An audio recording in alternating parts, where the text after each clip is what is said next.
नमस्ते, मेरा नाम आयुष है और आप देख रहे हैं गोरखपुर लाइव। हमारे बगल में डॉक्टर संजय निषाद हेलीकॉप्टर की यात्रा हो रही है और हम लोग जा रहे हैं मिर्ज़ापुर। एक समय हुआ करता था, मछुआरा समाज की बात करते थे डॉक्टर संजय निषाद। 2015 में कसौरौल कांड के बाद सुर्खियों में आए, लेकिन एक सच यह भी है 2017 के विधानसभा के चुनाव में मैं खुद इनको जाना, उसके पहले मैं यहाँ नहीं रहता था। संजय निषाद जी नाव से लेकर हेलीकॉप्टर की सवारी, हेलीकॉप्टर से तो आप लगातार पहले से भी चल रहे हैं, मैं पहली बार आ रहा हूँ आपके साथ, तो कैसा लग रहा है? नाव के साथ चुनाव की सवारी बोलिए जी, कि नाव चलाते थे तब निषाद राज को गंगा पार कराते थे भगवान राम को, निषाद राज ने। अब चुनाव से हम सबको पार करते रहे, कांग्रेस को, सपा बसपा को, लेकिन सभी लोगों ने पार तो हो गए, इनको मझधार में छोड़ दिया। जब निषादों को जगाया तो निषादों ने इनको नाव से उतार कर बाहर कर दिया। अब डूब रहे हैं सपा बसपा कांग्रेस के लोग, तो निषाद आ रहे हैं। तो आज के जो समय कम समय में ज़्यादा काम करना होगा, क्योंकि हमने बहुत ज़्यादा समय गंवा दिया, 70 साल। और 70 साल में बदमाश लोग ये हमारा ही वोट लेकर हमारे समाज के लोगों को। लेकिन आज आपके सामने चुनौती आप ही का वोट है, आप ही के नेता, आप ही के समाज के नेता चुनौती दे रहे हैं आपको हर जगह। वो तो निश्चित रूप से जब अपने अखाड़े में लड़ लिया जाता है तब दुश्मन के अखाड़े में जाकर दांव लगाया जाता है। तो आपस के लोग हैं, वो जो समय आता है तो सब एक हो जाते हैं। जिस तरीके से आप देखे होंगे कि जब मैं मेहदावल गया तो 5 साल से लोग बिखरे हुए थे, तो मैं धीरे धीरे उनको कहा कि सही समय पर जब आपका हम नज़रिया बदल देंगे तो मेरे साफ नज़र आएंगे। तो जैसे उनका नज़रिया बदला कि आप देखो कांग्रेस ने कितना सत्यानाश किया, बसपा ने कितना सत्यानाश किया सब। अब मैं लिख कर 4 पेज का पन्ना दे दिया कि जमुना निषाद को कैसे सपा ने बर्बाद किया है, बसपा ने बर्बाद किया, उनको कैसे घुमाया और कैसे वोट लिया, और दिन भर प्रचार करते, शाम को कहते हैं जमुना निषाद को मतलब जीतने देना। राजनीतिक विश्लेषक ये आरोप लगा रहे हैं, वे कह भी रहे हैं कि संजय निषाद को बीजेपी वाले खूब इस्तेमाल कर रहे हैं और चुनाव बाद पार लगा देंगे उस पार। देखिए, जो ज्ञान होता है ना, ज्ञान से व्यक्ति का विकास होता है, सहायता ली जाती है। आज भारतीय जनता पार्टी इन सभी पार्टियों से ज़्यादा सहायक है।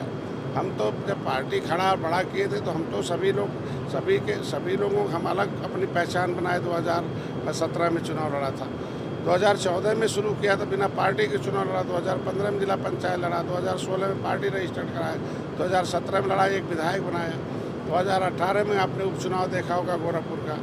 2000 में संघर्ष कर 2019 में आप देखे होंगे सपा बसपा के साथ में दिल्ली पहुंचा है। 2022 में आपने देखा 11 विधायक जिताए। मैंने एक ही बार में एक विधान परिषद और कैबिनेट और विधानसभा में भी और लोकसभा, उसका एक हुआ कि हमारे निषादों की आज पहचान हुई और 2 राज्यसभा सांसद आज के दिन में दिल्ली में हैं 70 साल में, और 6 लोग लोकसभा में जा रहे हैं।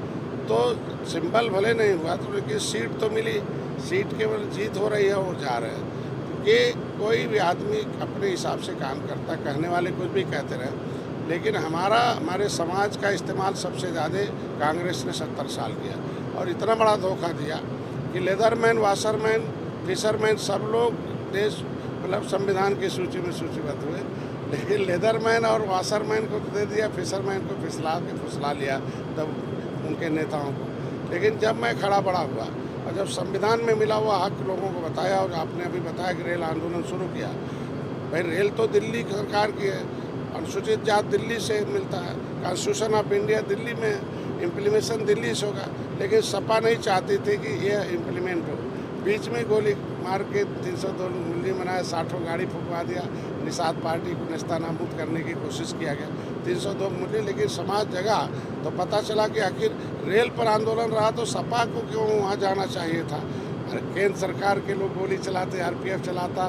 लेकिन आप सब कुछ किए, लेकिन आप पर एक आरोप लगता है कि आपने समाज को तो जगाया, ये सच है, लेकिन आप आरक्षण नहीं दिला पाए, और आरोप लगता है कि डॉक्टर साहब झूठ बोलते हैं बहुत ज़्यादा। देखिए, मैक्सिमम सच बोल रहा हूँ, आप ही के समाज के लोग कहते हैं आरक्षण की बात होती है, आप कहे कि टेबल पर है, जल्द साइन हो जाएगा, सपा बसपा वाले दबा दिए थे, कांग्रेस वाले दबा दिए थे, अब तो भाजपा की सरकार है डॉक्टर साहब, तो फिर दिक्कत क्या है? समय से पहले कुछ नहीं होता है, समय सीमा। भाजपा को लगेगा जिस दिन कि महिलाओं ने वोट दिया, इनाम दे दिया आरक्षण का। अपर कास्ट ने 70 साल इंतजार किए, 10% लिखवाया, 70 साल बाद लिखवाया। धारा 370 एक खत्म। दिन में लिखवा दिया।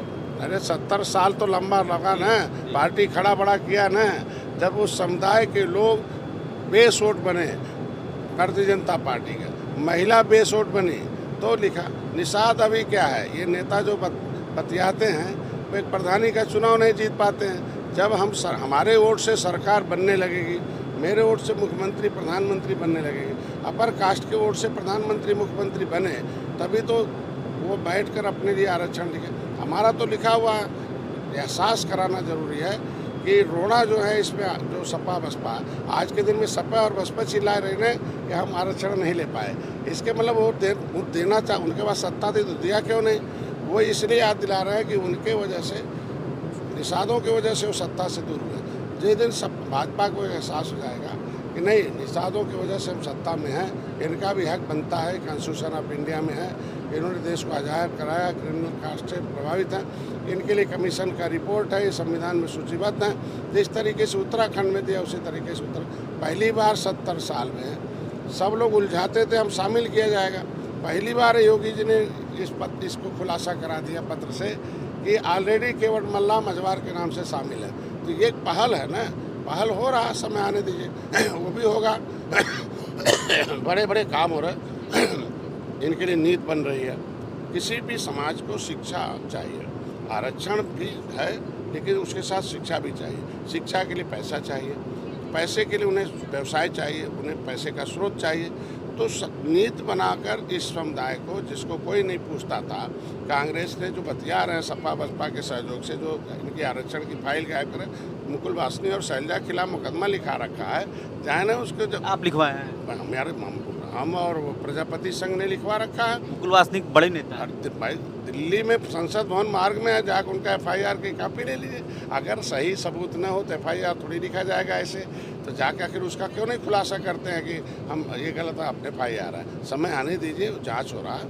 उन्हीं के सपा बसपा के सहयोग चल रही थी 2004 से 2014 तक केंद्र की सरकार, और 2012 में वो फाइल, जो पब्लिक फाइल 1950 है, 74/4/1950, वह निर्धारित किया था कि कौन सी जातियां अनुसूचित जाति की सूची में। अब मैं एक सवाल कर रहा हूँ, ये निषाद समाज के लिए अंतिम सवाल होगा, आरक्षण कब तक?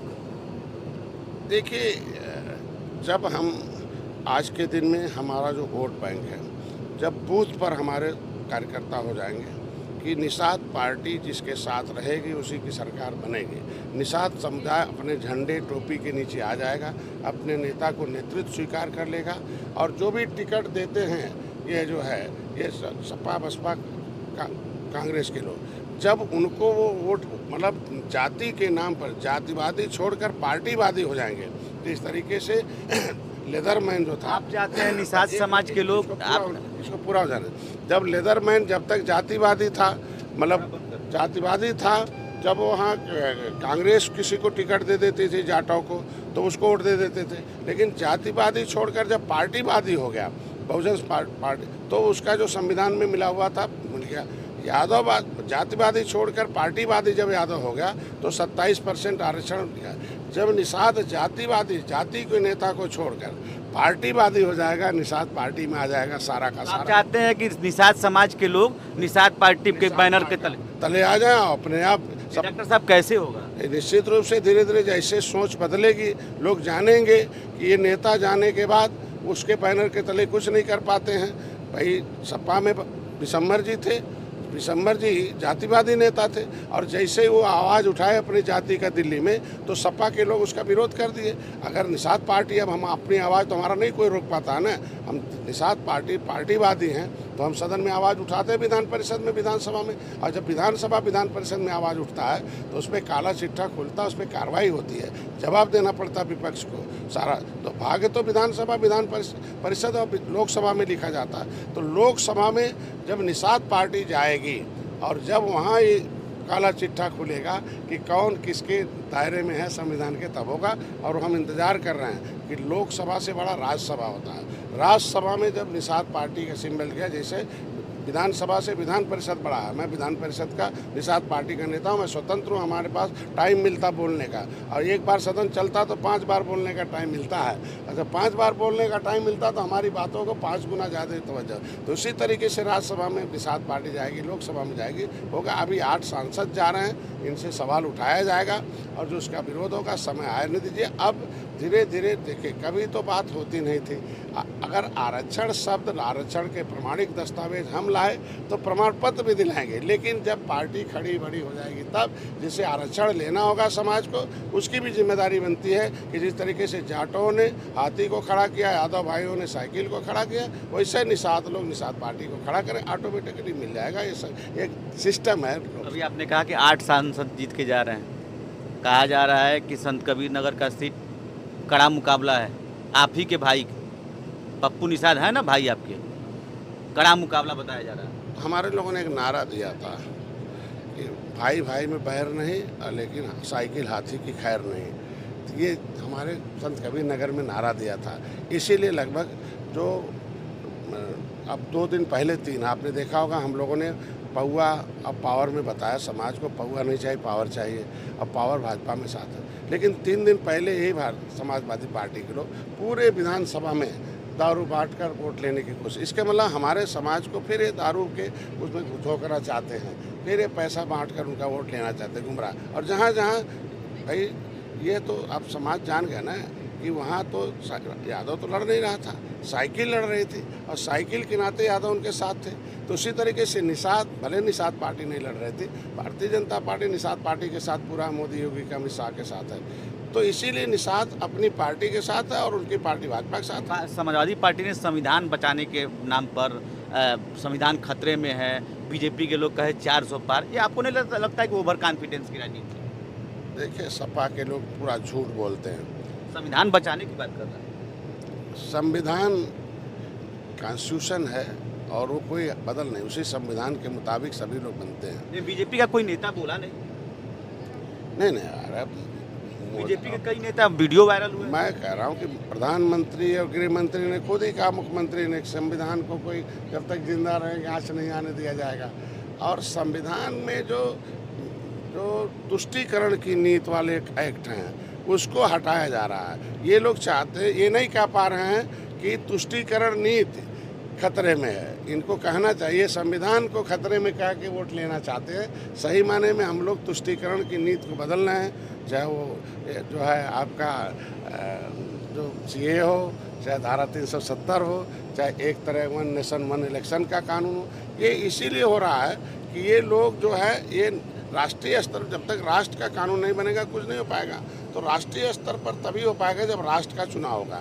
तो 1 नेशन 1 इलेक्शन जब होगा तो सब पता चल जाएगा कि कौन पार्टी कितनी बड़ी है। आज के दिन में उत्तर प्रदेश छोड़ कर किसी दूसरे प्रदेश में साइकिल नहीं दौड़ पाई, आज 30 साल हो गया। इसके मतलब इनके राष्ट्र से कोई मतलब नहीं है।